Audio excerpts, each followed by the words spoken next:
Some designs become timeless not because they look modern, but because they survive every test thrown at them. And the Colt .45 pistol was one of those designs, a heavy, blocky sidearm, born in 1911, that looked primitive beside the sleek rifles of World War II, yet carried a brutal finality that no soldier who faced it ever forgot.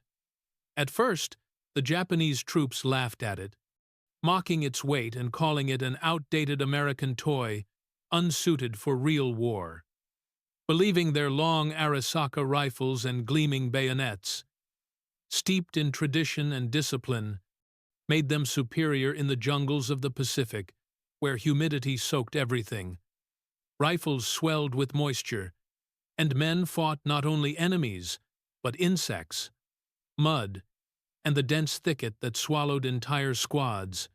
To many Japanese soldiers, the Colt looked like a clumsy ornament hanging from American belts. Something more suited to saloon duels than banzai charges, but that laughter died the moment the pistol fired its first shot in the bow. Jungle darkness. Its heavy, 45 rounds, roaring with a guttural bark that echoed through palms and vines, with a certainty few weapons possessed. Marines on Guadalcanal knew this long before their enemies did. Young soldiers like Charles Evans, who sat cleaning his worn pistol with the quiet ritual of a man who did not fully trust the weapon, yet depended on it anyway, wondering if the old, salt-scarred sidearm could truly matter when a bayonet charge erupted through the night. But he would learn that lesson soon, when Japanese forces rushed through the trees in sudden, terrifying closeness, where rifles jammed, bolts stuck, and long barrels became liabilities.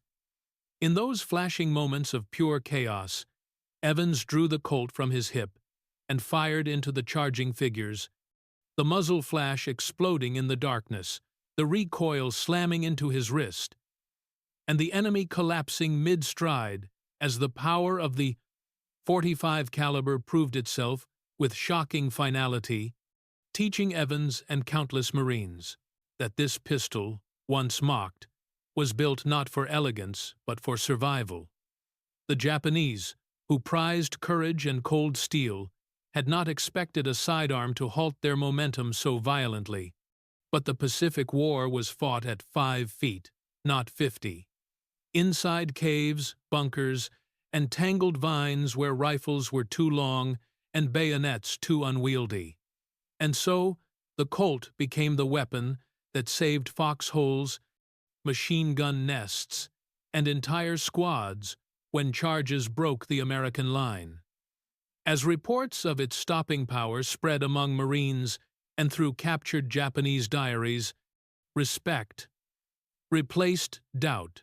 Stories circulated of single shots, dropping attackers instantly, of the pistol ending desperate struggles inside dark dugouts, and Japanese officers began writing with astonishment about a pistol that killed with one strike, realizing too late the cost of their earlier laughter.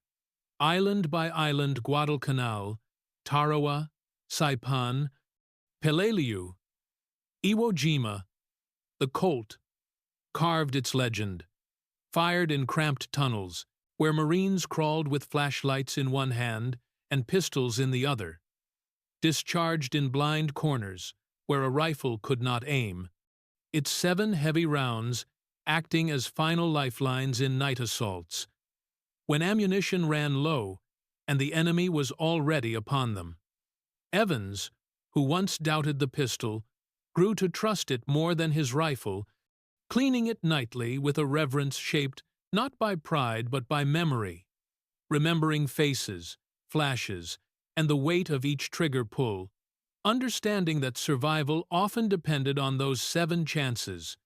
The Japanese, who once mocked the sidearm, now feared it, their laughter replaced by bitter acknowledgement in journals that captured the brutal truth of the .45's impact. As banzai charges crumbled under its force, and yet, even as the pistol became a symbol of survival, it carried a mental burden. Marines spoke less boastfully about it as the war dragged on, often talking instead about the heavy responsibility that came with firing a weapon that always finished what it started.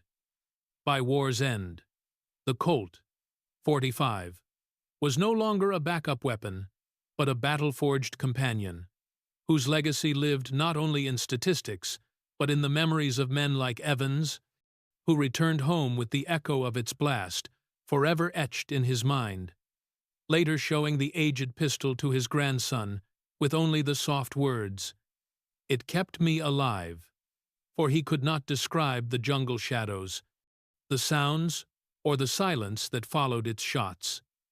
Long after the Pacific battles ended, the Colt served in Korea, Vietnam, and beyond, still carried by soldiers who trusted its weight and certainty, still recognized by historians as a design born from necessity, originally crafted to stop determined charges in the Philippine-American War, and perfected by the unforgiving crucible of the Pacific, now displayed behind museum glass. It appears to modern eyes as a simple piece of steel, yet veterans who stand before it do not see a relic. They see the dark caves, the night assaults, the moments when laughter died and survival spoke with a single, thunderous shot. For the Colt, 45 was more than a weapon. It was a verdict, a timeless design that proved again and again that underestimation can vanish in an instant, replaced by the cold, undeniable truth of steel that speaks only once but is remembered forever.